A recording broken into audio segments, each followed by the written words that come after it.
Muy buenas noches, mis queridos hermanos. Nuevamente me da mucho gusto saludarles. Estamos en una clase más acerca de estudiando los textos bíblicos en su contexto.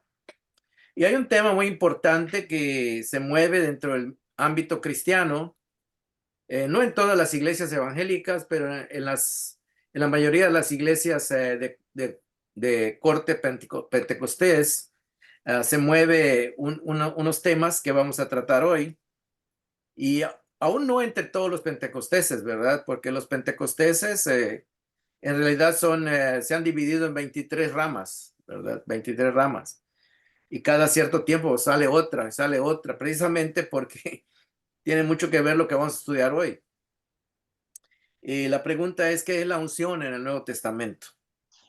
Para poder entender esto, hermanos, necesitamos entender primero qué era la unción en el Antiguo Testamento.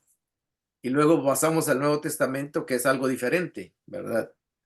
Por ejemplo, hermanos, en el Antiguo Testamento, cuando Dios sacó al pueblo de Israel de Egipto y comenzó a tener esta relación el Dios con el pueblo de Israel, Dios les dio ciertas órdenes a ellos, ¿verdad? Le dio ciertas órdenes a Moisés para que hiciera ciertas cosas que iban a ser muy especiales para la adoración.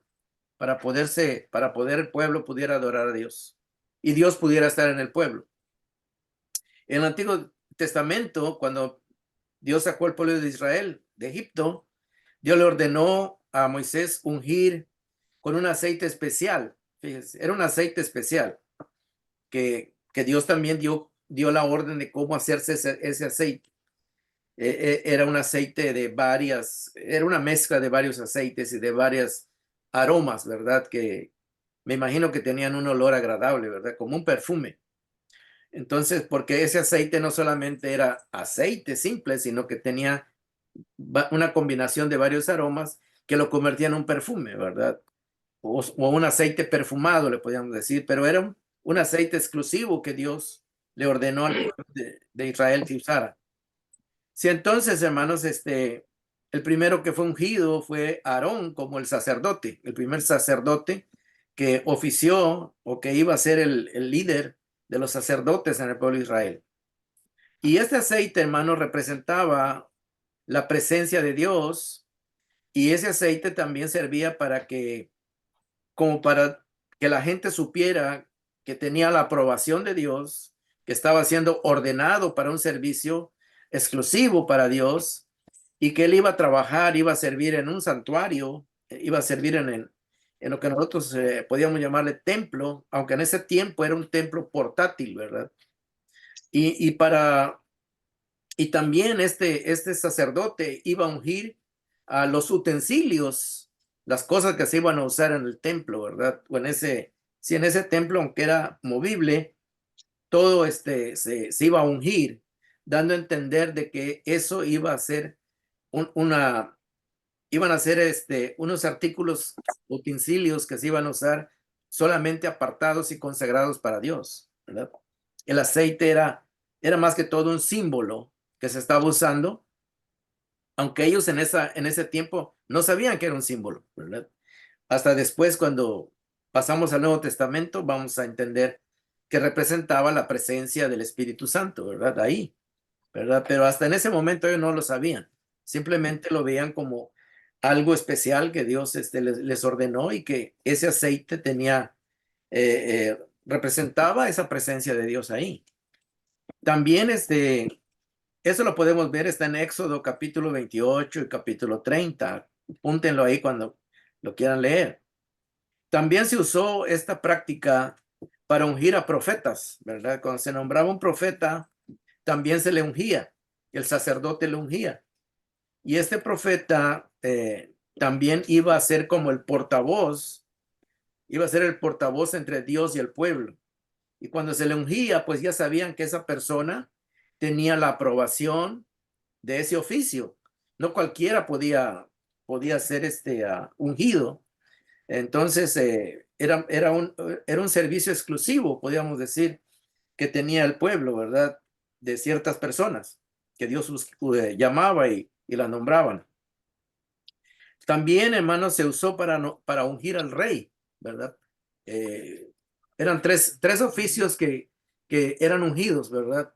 El sacerdote, los profetas y también los reyes, ¿verdad?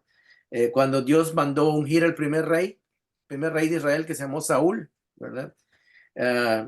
Fue el profeta Samuel y le echó el aceite, ¿verdad? En la cabeza, dando a entender de que con eso se le estaba nombrando, se le estaba dando el oficio, la investidura de un rey, ¿verdad? Y que Dios lo estaba aprobando porque el sacerdote o el profeta lo estaba ungiendo, ¿verdad? Entonces el sacerdote ungía al profeta y el profeta ungía al rey, ¿verdad? Y así se acostumbraba esa práctica. Entonces, podemos ver, hermanos, de que en el Antiguo Testamento también se usó el aceite, ¿verdad? Se usaba como una muestra de para ungir a los enfermos, ¿verdad? Cuando alguien estaba enfermo, se le ponía aceite de manera, no es que el aceite tuviera poderes, ¿verdad? Sino simplemente era como un símbolo de que la presencia de Dios iba a llegar o estaba con él para sanarlo, ¿verdad?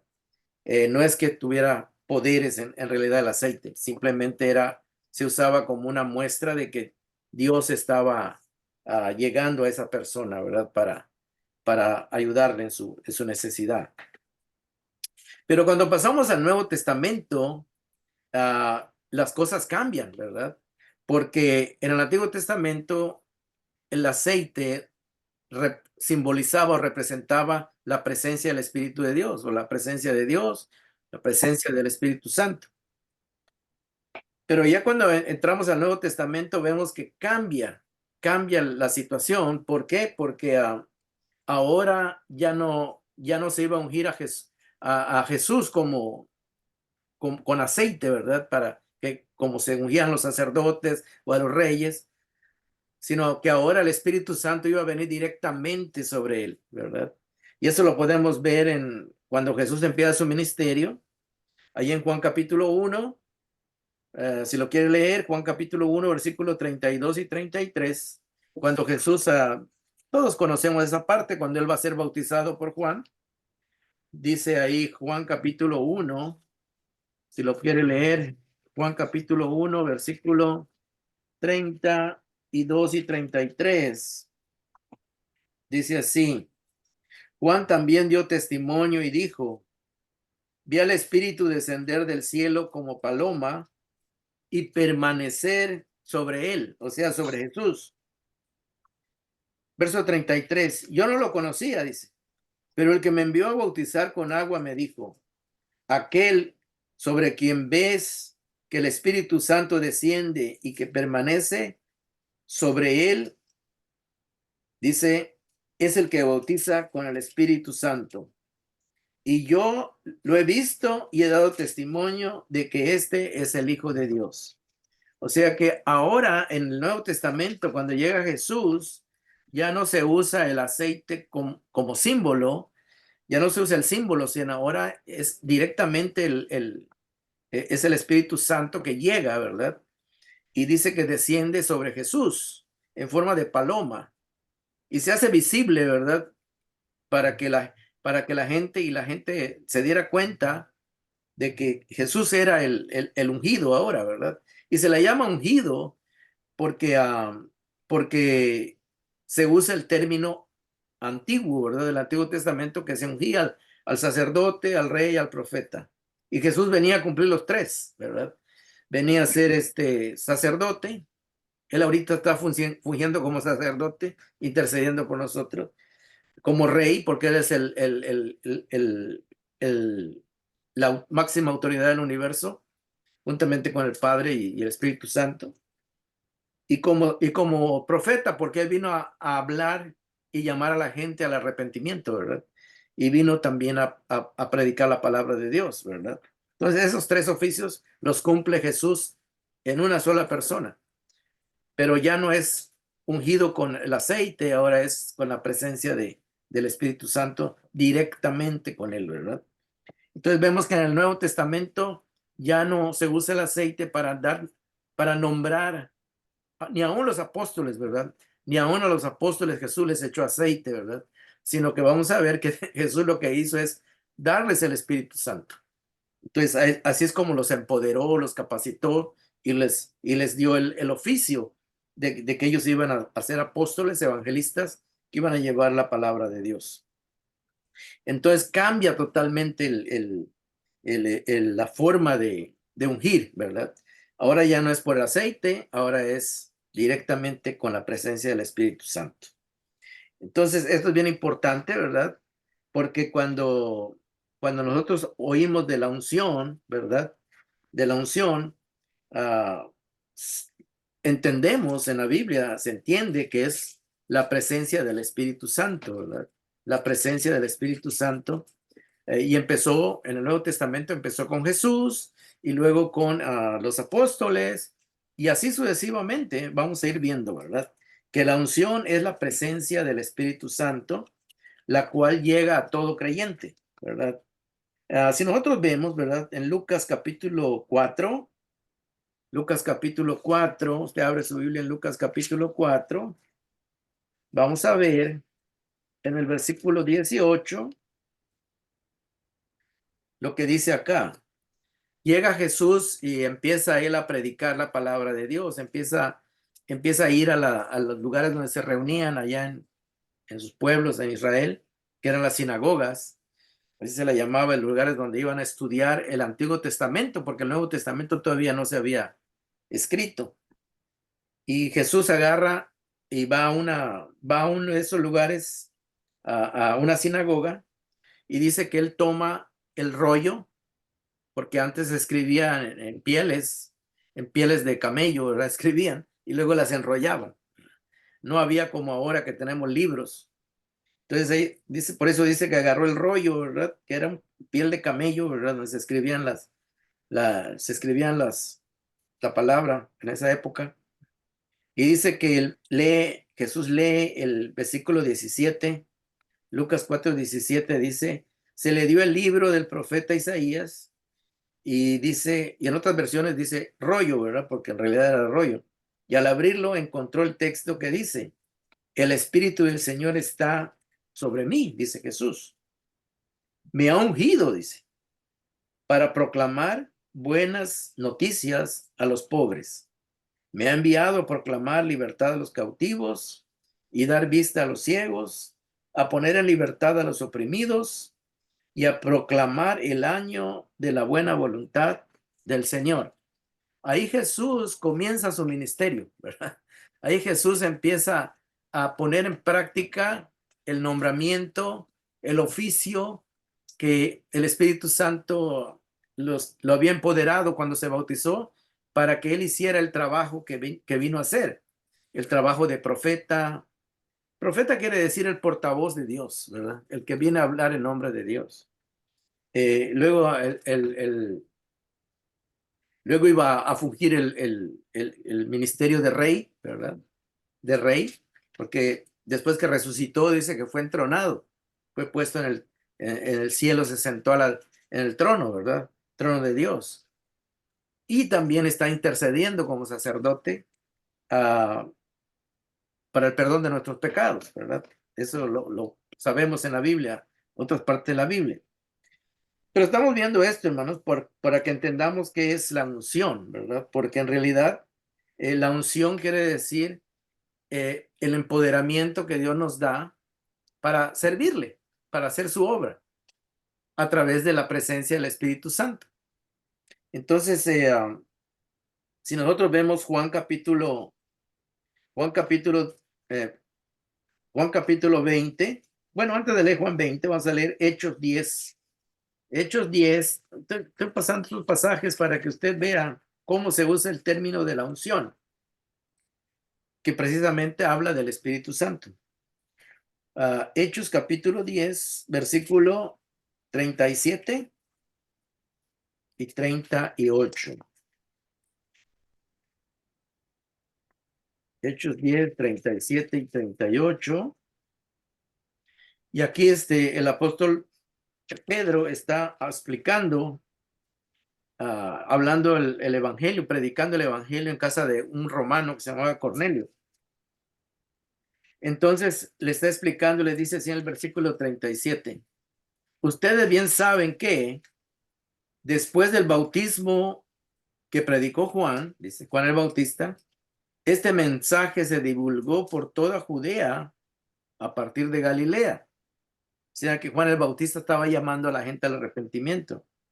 Verso 38. Ese mensaje dice que Dios ungió, dice, a Jesús de Nazaret, y aquí claramente dice que no lo ungió con aceite, sino que lo ungió con el Espíritu Santo y con poder, y que él, Jesús, anduvo haciendo el bien y sanando a todos los que estaban oprimidos por el diablo, porque Dios estaba con él. Y claramente aquí el apóstol Pedro ya no habla de un ungimiento de manera simbólica con aceite, ahora habla directamente que fue ungido con el Espíritu Santo, ¿verdad?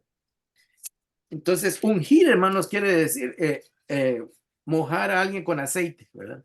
Pero nada más se usa en término figurado, ¿verdad? Figurado, porque en realidad el Espíritu Santo no es un aceite que se nos unta, ¿verdad? Si no es una persona, la persona es Dios que llega a nuestra vida. Pero se dice ungir porque en el Antiguo Testamento se usaba aceite, literalmente aceite, ¿verdad? Para que ese aceite se echaba sobre la cabeza de la persona que iba a hacer el trabajo, el oficio de servicio a Dios, ya sea el sacerdote, el profeta, el rey. Pero en el Nuevo Testamento vemos que no es aceite, sino que es espíritu, el Espíritu Santo, ¿verdad? Y todo esto, hermanos, ahora vamos a Juan capítulo 20. Juan capítulo 20, cuando Jesús resucita, ahora él va a empoderar a sus discípulos para que ellos hagan el trabajo. Juan capítulo 20, versículo 21 al 23. Juan capítulo 20, 21 al 23. Entonces Jesús les dijo una vez más, la paz sea con ustedes. Así como el Padre me envió, o sea, le envió a hacer un trabajo, también yo los envío a ustedes, a los apóstoles. Y habiendo dicho esto, Jesús a los apóstoles sopló y les dijo, reciban el Espíritu Santo.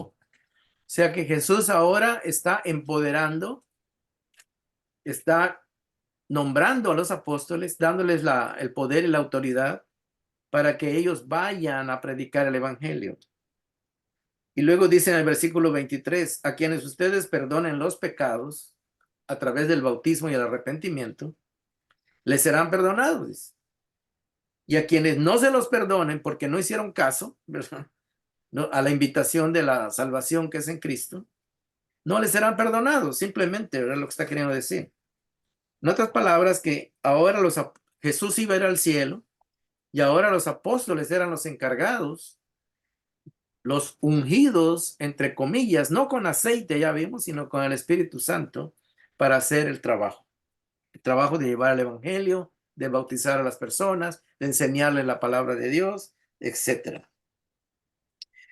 El creyente, hermanos, la palabra de Dios nos dice que el creyente, cuando recibe la palabra de Dios, cuando oye el Evangelio, cuando escucha la palabra de la salvación a través de Cristo, o sea, el Evangelio, y lo cree, dice, es marcado, sellado con el Espíritu Santo. Efesios 1:13. Efesios, cuando Pablo habla a los Efesios, le dice, desde el día que ustedes creyeron, dice, fueron marcados con el Espíritu Santo, ¿verdad? Es un pasaje bastante conocido, ¿verdad? Muchos de nosotros ya no lo sabemos de memoria. Efesios 1:13. Le estoy llevando por estos pasajes, hermanos, porque ahorita vamos a ver algo que se enseña en otras iglesias que no tiene ningún apoyo bíblico, lo que ellos enseñan.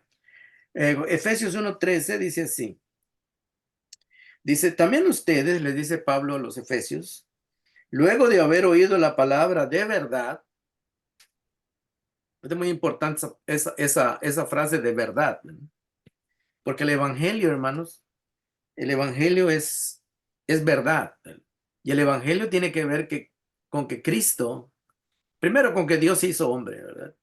Y luego que ese hombre vino a vivir la vida perfecta que ningún ser humano puede vivir, y que Él no solamente vivió por nosotros, sino que murió por nosotros, por pagar nuestros pecados y dejarnos libres de la condenación del pecado. Y no solo nos dejó libres, sino que Él nos regala su perfección, ¿verdad? Su justicia, para que nosotros podamos tener dignidad delante de Dios. Y esa es la buena nueva. Por eso dice, también ustedes, luego de haber oído la palabra de verdad, que es el Evangelio, que los lleva a la salvación, y luego de haber creído, dice, en Él, o sea, en el Evangelio, fueron sellados con el Espíritu Santo de la promesa, y dice que es la garantía de nuestra herencia hasta la redención de la posesión adquirida, o sea, de nosotros mismos, que somos la posesión de Dios, que nos adquirió, nos compró, dice, para alabanza de su gloria. Entonces estamos viendo, hermanos, de que todo creyente que oye el Evangelio y lo cree, es sellado con el Espíritu Santo. El Espíritu Santo, hermanos, es lo que es lo que el Nuevo Testamento, a lo cual el Nuevo Testamento se refiere como la unción, ¿verdad? La unción, porque el Espíritu Santo fue lo que recibió Jesús, luego Jesús se lo dio a sus discípulos, los empoderó, y aquí dice que todo el que oye el Evangelio y lo cree, recibe el Espíritu Santo. Entonces, el Espíritu Santo, hermanos, es la presencia de Dios personal en nuestra vida, ¿verdad? En nosotros. Entonces, esto es bien importante porque hay en otros círculos, hermanos, en otros círculos se enseña de que la unción, ¿no? Lo que estamos estudiando ahorita, ellos lo creen de otra manera, ¿verdad? Y esto es lo que es bien importante, ¿verdad? Por eso el estudio de hoy. Por ejemplo, hermanos, en los medios pentecosteses carismáticos se enseña sobre la unción como algo que los creyentes cristianos deben buscar o procurar, ¿verdad? Fíjense, ellos enseñan de que cuando uno cree en Cristo recibe el Espíritu Santo, pero que hay algo más, ¿verdad? Hay algo más que uno puede recibir, y eso le llaman a ellos la unción, ¿verdad? No directamente al Espíritu Santo, ¿verdad? Sino a algo extra, ¿verdad? Algo extra, ¿verdad? Por eso es bien importante lo que estamos estudiando. Ellos, estos carismáticos enseñan de que la unción es algo especial que no todo cristiano tiene. Dice, todo cristiano tiene el Espíritu Santo, pero no todo cristiano tiene la unción, dice. O sea que ellos lo dividen, ¿verdad? Cuando en realidad la Biblia nunca habla de eso, ¿verdad? Dice, todo cristiano, dice, tiene el Espíritu Santo, pero no todo cristiano tiene la unción, dice. Dice que esta unción es algo especial que Dios da a los que realmente quieren ser usados por Dios. Ellos, hermanos, los carismáticos, que es una rama de los pentecosteses, y también hay carismáticos cristianos, ¿verdad? Que creen de esta manera. Ellos usan este término para referirse, por ejemplo, como diciendo, hay predicadores ungidos, dice. O sea que hay predicadores, como dando a entender que no todos los predicadores están ungidos. Ellos dicen, hay predicadores ungidos, hay sermones ungidos, dice. Como diciendo que no todos los sermones están ungidos, sino depende quién lo da, ¿entienden? Porque para ellos, si la persona está ungida, su sermón va a estar ungido, ¿verdad? Y su ministerio va a estar ungido, ¿verdad? Entonces ellos también hablan de canciones ungidas, ¿verdad? O sea, dando a entender que son lo que nosotros llamamos himnos, ¿verdad? Himnos ungidos. Hacen una separación, ¿verdad? Ellos hacen una separación como que hay de dos calidades, ¿verdad? Hay como de dos grados, como que hay una predicación que no es ungida, o sea que es como normal, ¿verdad? Y la otra como que es superior, ¿verdad? Y igual, dice que hay predicadores que están ungidos y que no todos están ungidos, ¿verdad? Entonces, y ellos hacen esa diferencia, ¿verdad? Entonces, ellos enseñan de que para que uno pueda ser ungido, ¿verdad? Necesita ah, tener un fervor o desear realmente que Dios lo use, ¿verdad? Que Dios lo use para grandes cosas, ¿verdad? Eh, ellos hacen esa diferencia, ¿verdad? Aunque la Biblia no hace esa diferencia. La Biblia enseña de que todos los apóstoles recibieron el mismo espíritu, ¿verdad? Todos los cristianos son sellados por el mismo espíritu y que Dios nos da dones para distintas ocupaciones o distintas funciones, pero no es que haya uno superior a otro, ¿verdad? Tampoco la Biblia enseña de que ciertos dones son mejores o superiores a los demás, ¿verdad? Entonces, es bien importante esto, hermanos, porque a veces usted tal vez va a escuchar, ¿verdad? A veces ellos dicen, cuando presentan a ciertos personajes de su denominación, ellos dicen, hoy va a venir el ungido, ¿verdad? El ungido. Va a venir a predicar el ungido, ¿verdad? Entonces, uno que no sabe su lenguaje, piensa, bueno, sí va, ese predicador es que nos va a predicar, ¿verdad? Pero no, pero ellos cuando dicen va a venir a predicar el ungido, quiere decir que no es cualquier predicador, sino que es alguien que es superior, ¿verdad? Que tiene una revelación especial, que a ese Dios le habla, que a ese Dios le muestra cosas que a los demás no les muestra, ¿verdad? Y que esa persona, como lo nombran el ungido, todo lo que él dice, pues ellos lo ven como que, pues es como que Dios habló con él y que Dios les dio y que Dios se le presentó y platicó hasta con él. Y muchos de esos cuando están predicando dicen, no, el Señor se me apareció y me dijo, dice. Entonces, ¿cómo que se me apareció y me dijo, verdad? Entonces eso ya no sucede. Y eso ya no sucede de que se me apareció y me dijo, ¿verdad? Eso nada más, ni aún a los apóstoles se les aparecía así. Una vez que Jesús se fue, ¿verdad? Sí se apareció sí se le apareció a Pablo cuando lo iba a evangelizar, lo iba a llamar, ¿verdad? Pero no es que cada vez que ellos iban a predicar, se les aparecía a Jesús y les decía lo que tenían que predicar, ¿verdad? O cosas así. Pero ellos así piensan y así enseñan, ¿verdad? Y ese es el problema, hermanos, de que a veces ellos piensan de que no todos los cristianos, o sea, que ellos hacen dos niveles, ¿verdad? Dos niveles que, que, que los cristianos que no predican, por decirlo de alguna manera, que no están ungidos, ¿verdad? Que solamente los que predican están ungidos. Y aún de los que predican, ellos dicen que no todos están ungidos, ¿verdad? Como que hay niveles, ¿verdad? Como que hay niveles, ¿verdad? Y entonces ellos así lo enseñan, así lo creen, ¿verdad? Nosotros no creemos nada de eso, ¿verdad? Nosotros creemos de que Dios usa a cualquier predicador que traza bien la palabra de verdad, lo puede usar, ¿verdad? Pero no porque tenga algo especial, ¿verdad? La persona, sino que la persona también, los que predicamos o los que enseñamos, nos tenemos que preparar, nos tenemos que capacitar. No es que el Espíritu Santo se nos presentó y nos dio una revelación a nosotros exclusiva, ¿verdad? Eso no lo creemos, ¿verdad? Porque no es así, ¿verdad? Entonces, el asunto es que ellos así lo piensan, ¿verdad? Y así lo enseñan. Entonces, así es cuando ustedes escuchen esa palabra de que va a predicar el ungido, ¿verdad? Para ellos es una persona que Dios le habla, ¿verdad? Que Dios se le aparece y que Dios le revela cosas que a los demás no le revela. Entonces, como que es una posición especial, ¿verdad? Y para ellos, las personas que sanan, ¿verdad? Y que hay personas que sanan y están ungidos, ¿verdad? Y que esa persona puede sanar, ¿verdad? Déjeme decirle que que en realidad, hermanos, la palabra de Dios nos enseña de que cualquiera de nosotros, que cualquier cristiano puede orar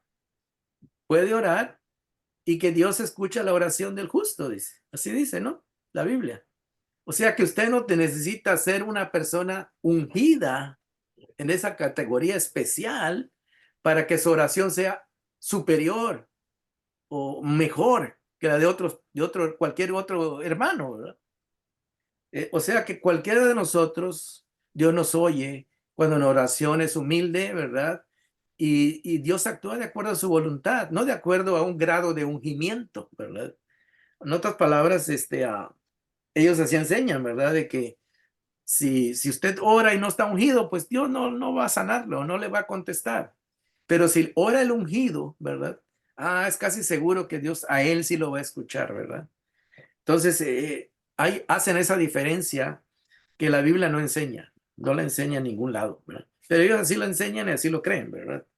Pero yo se los explico para que ustedes se den cuenta eh, de todo eso, ¿verdad?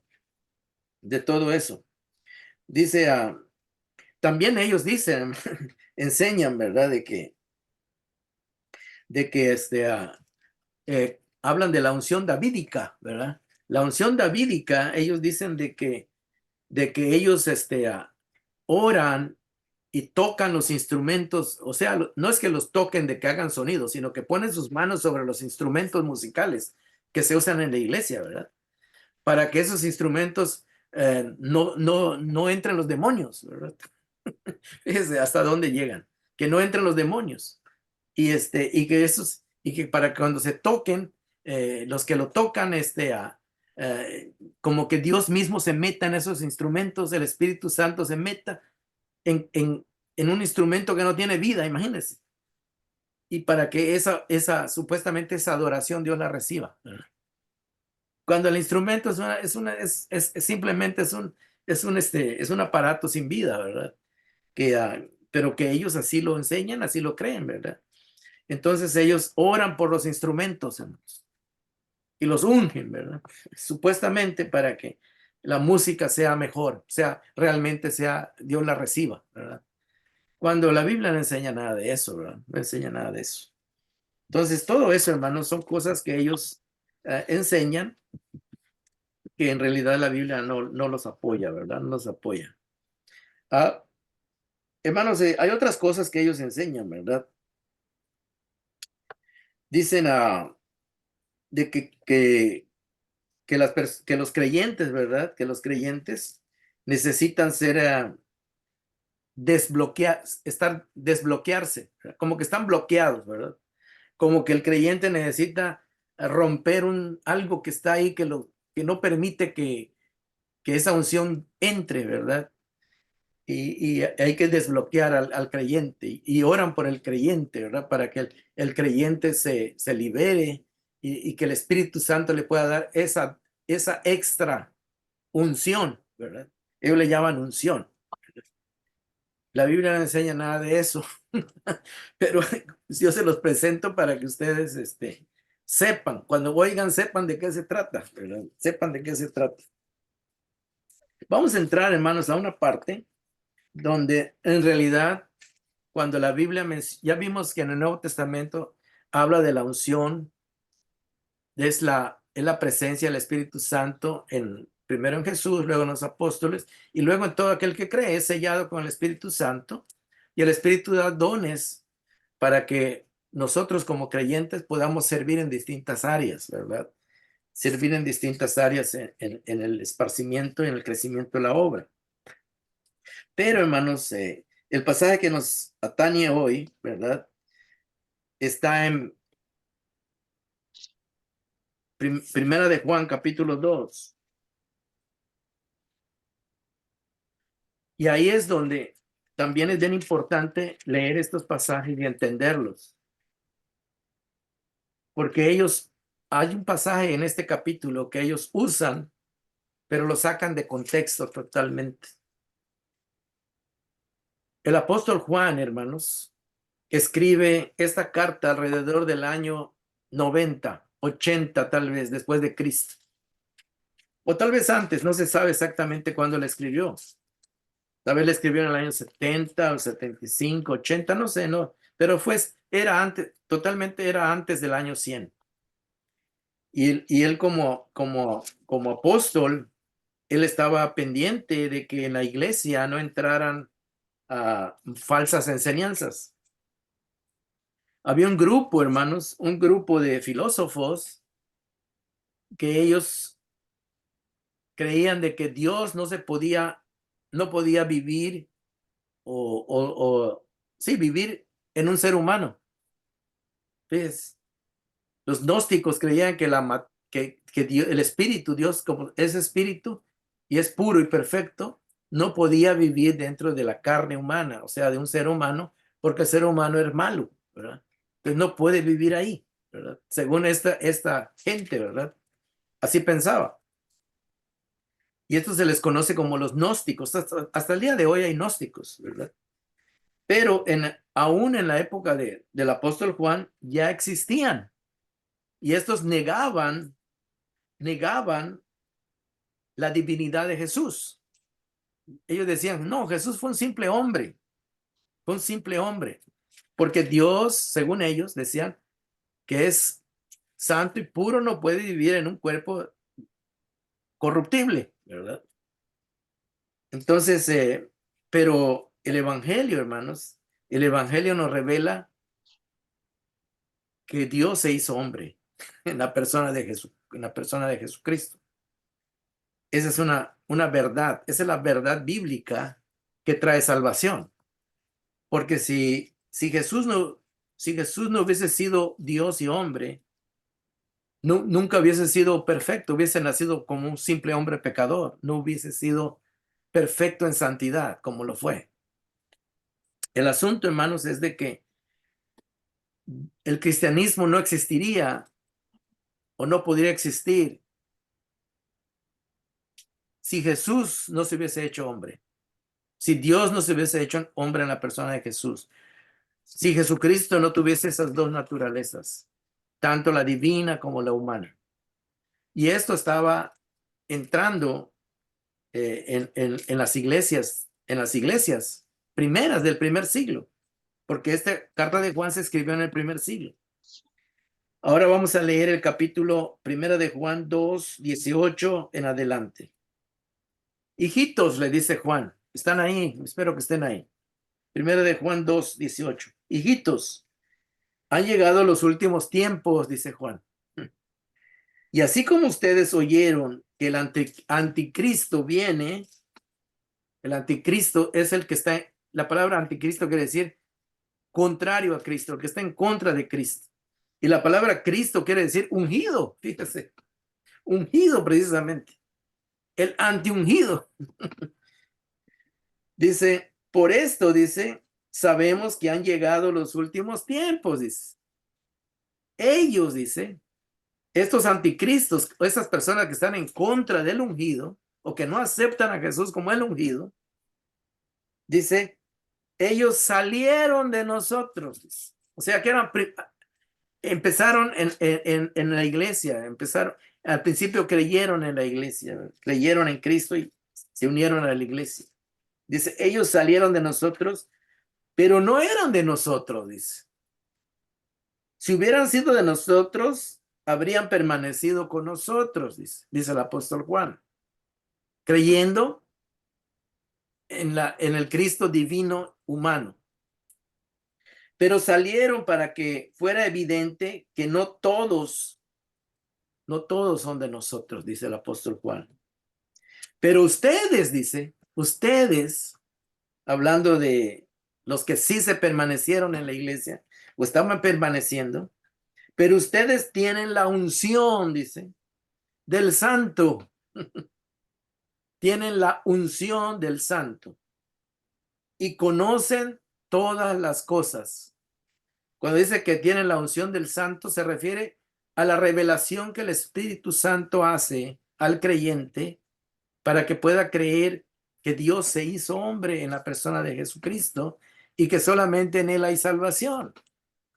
Como dice Pedro, en ningún otro hay salvación, ningún hombre ha sido dado a los hombres debajo del cielo en el cual podamos ser salvos. Eso cuando lo llega a conocer el ser humano y lo cree y lo acepta, esa es la revelación que el ser humano necesita para ser salvo. Que Dios se lo revele, que tiene un Salvador divino, que a la vez es humano. Y luego dice, pero ustedes tienen la unción. Cuando dice la unción quiere decir el conocimiento, la revelación que hace el Espíritu Santo para darnos a conocer esa verdad.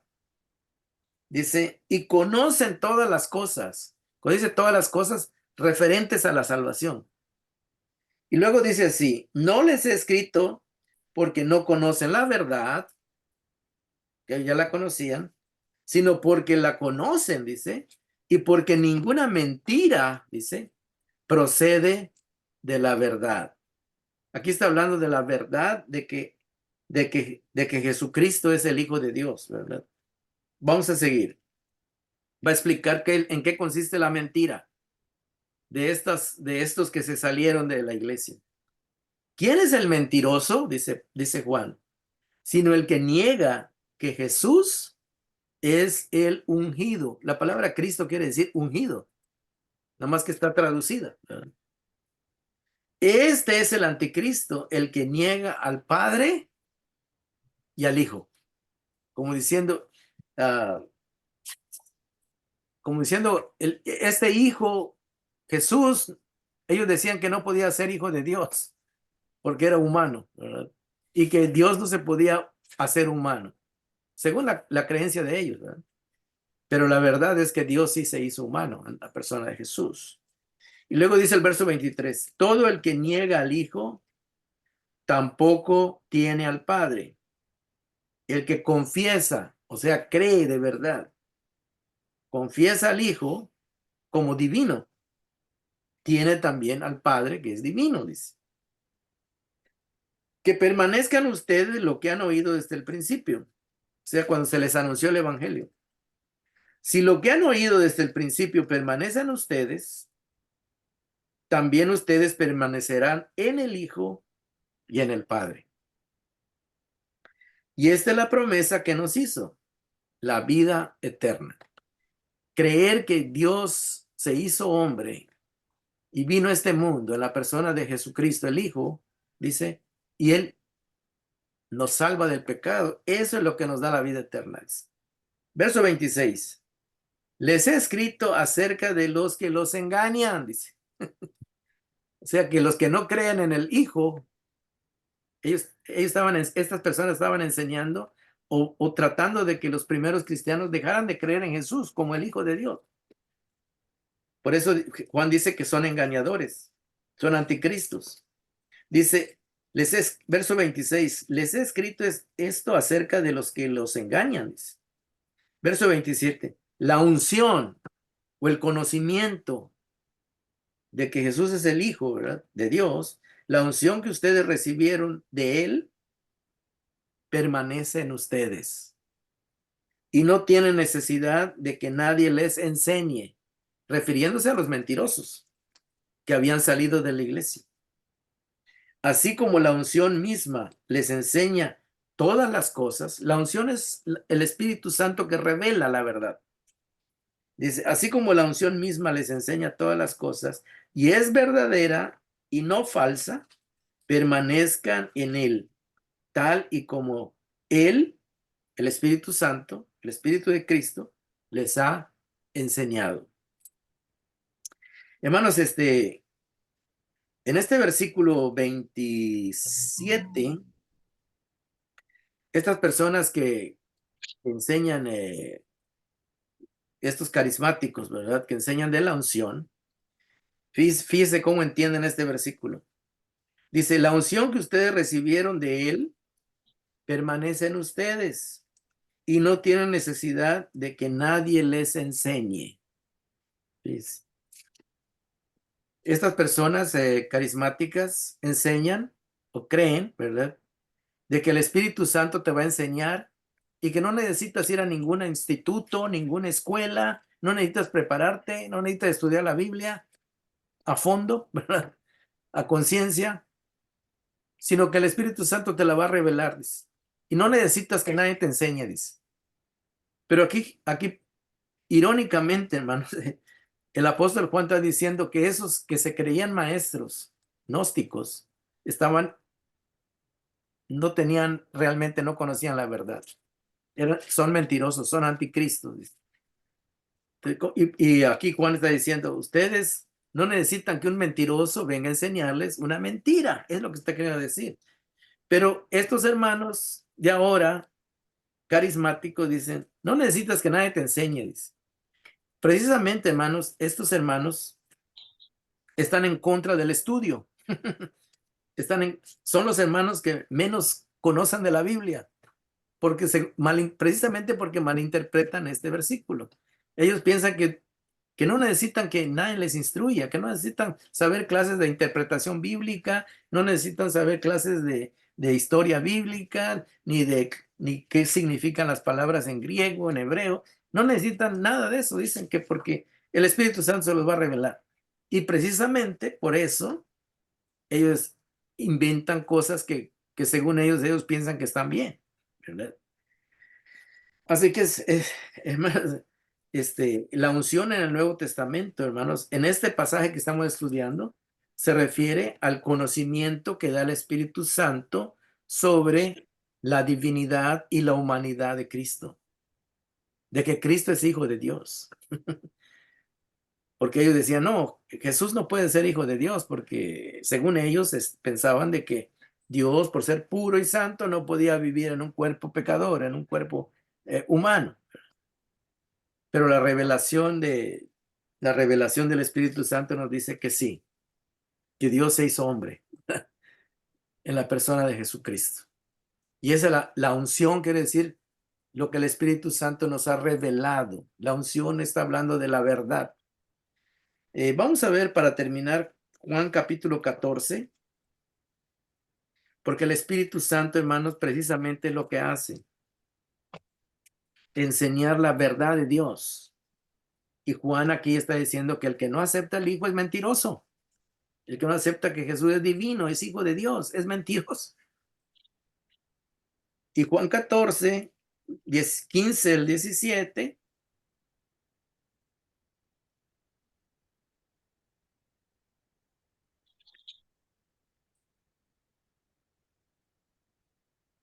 dice así el versículo 15. Juan 14, 15 al 17. Dice Jesús, si me aman, obedezcan mis mandamientos. Y yo rogaré al Padre. Fíjese, está hablando Jesús, está diciendo, él le va a rogar al Padre.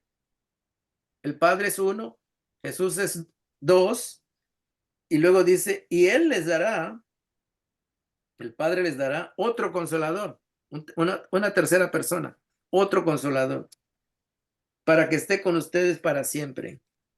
Y luego les voy a explicar quién es ese consolador o confortador, es decir, el Espíritu de verdad, el Espíritu que revela la verdad o enseña la verdad, el cual el mundo, dice, no puede recibir porque no lo ve ni lo conoce, pero ustedes lo conocen porque permanece en ustedes, o sea, permanece, o sea, todos los días, 24/7, como dicen en inglés, está con nosotros, ¿verdad?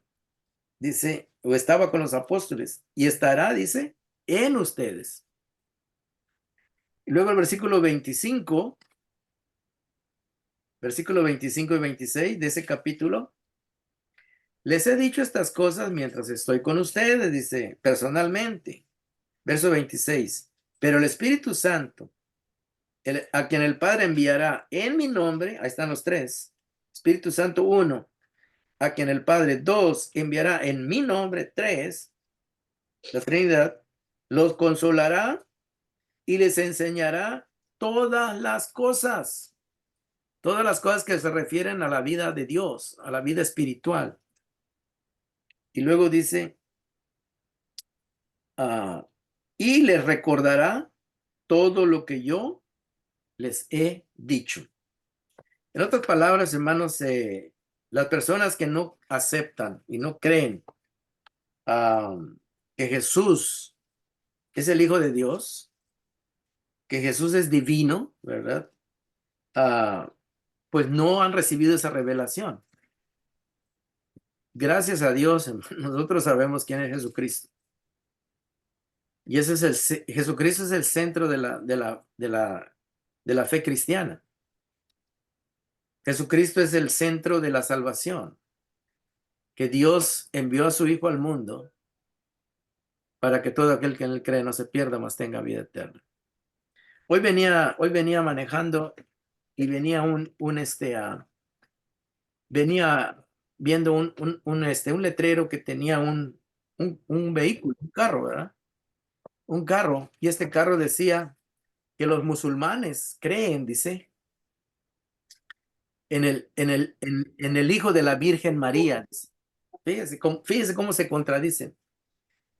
Estamos hablando ahora, ya no de los pentes, estamos hablando de los musulmanes. Dice nosotros, dice, los musulmanes creemos, dice, en el Hijo de la Virgen María, pero no dicen el Hijo de Dios. Fíjese, porque para ellos, los musulmanes, Jesús no es divino.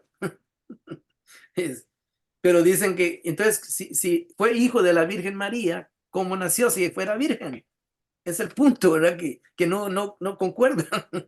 Y dice, creemos que está vivo, dice, en el cielo y que va a volver, dice, para regir sobre todas las naciones. Eso creen los musulmanes. Pero no aceptan que Jesús es el Hijo de Dios, pero sí creen que es el Hijo de María, la Virgen María. Entonces, si fue virgen, ¿cómo nació? Es el punto, ¿verdad? Entonces, no aceptan que Dios sea más de uno, ¿verdad? Entonces, no pueden entender que es una sola esencia, Padre, la misma esencia el Hijo, la misma esencia el Espíritu Santo, tres personas en una sola esencia. No lo pueden entender. Y eso nada más se puede recibir por la revelación precisamente del Espíritu Santo. Y en la época de Jesús, perdón, en la época de Juan, estaba pasando lo mismo. Los gnósticos no aceptaban que Jesús pudiera ser el Hijo de Dios. Y entonces por eso Juan le dice a los discípulos, a los creyentes, ellos son unos mentirosos, ustedes ya saben la verdad y ustedes no pueden permitir que estos que se creen maestros vengan a enseñarles, porque ustedes ya conocen la verdad. Y la verdad es que Jesús es el Hijo de Dios y es divino y humano, es Dios y hombre, ¿verdad? Y esa es la única, esa es el entendimiento, hermanos, que nosotros los cristianos tenemos gracias a la unción, precisamente. La unción quiere decir la presencia del Espíritu Santo de verdad que revela la verdad, ¿verdad?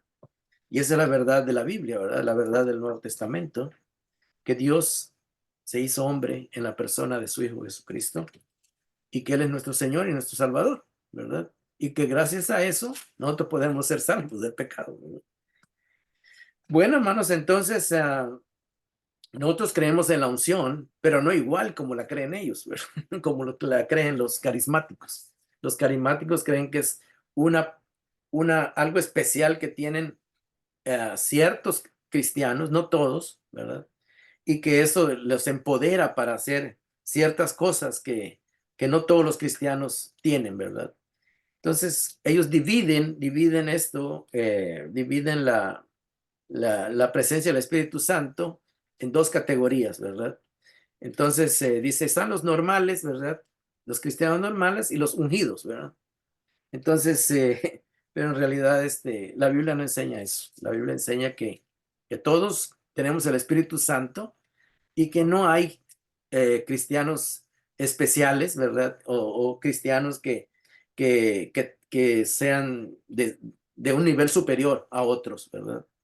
Todos somos hijos de Dios, todos somos, tenemos el Espíritu Santo que nos enseña la verdad, pero la verdad escrita, ¿verdad? Ellos dicen que como son ungidos, Dios les revela nuevas verdades, ¿verdad? Y en realidad, hermanos, no hay nuevas verdades. La única verdad ya está escrita en la Biblia. Lo único que no tenemos es que el Espíritu Santo nos ayude a verlas, ¿verdad? Y a descubrirlas, a conocerlas y a creerlas y a vivirlas. Ese es el trabajo del Espíritu Santo. Y yo agradezco que ustedes están aquí porque están interesados en conocer la verdad, más de la verdad, ¿verdad? Y estas clases nos ayudan a ver lo que otros creen y que cómo ellos lo aplican en sus creencias y cómo ellos las enseñan, ¿verdad? Espero de que ustedes lo hayan entendido, ¿verdad? Porque si alguien les pregunta que si creen en la unción, sí creemos en la unción. La unción es el conocimiento, según como dice Juan, es el conocimiento que el Espíritu Santo nos revela de que Dios se hizo hombre en la persona de su Hijo. Y la unción es saber y creer que Jesús es Dios y hombre, ¿verdad? Es el único ser en el universo que es Dios y hombre, ¿verdad? Y que gracias a esa unión eh, de que Dios se encarnó, ¿verdad? Gracias a eso es que nosotros podemos ser salvos. Si no, ningún pecador puede ser salvo por su propio esfuerzo ni por su propia capacidad, porque tendría que ser perfecto y no lo somos, ¿no? Solamente un Dios perfecto que se hizo hombre pudo cumplir con la perfección y regalarnos esa perfección para nuestra justificación, ¿verdad? Y esas es las buenas nuevas del Evangelio. Así que espero de que quizás fue un poco rápido porque el tiempo, pues, a veces no se puede tomar a veces tanto tiempo se puede todavía ahondar más en el tema, pero pues, nos llevaría mucho tiempo. Ahorita tratamos de que la clase sea de 1 hora, ¿verdad?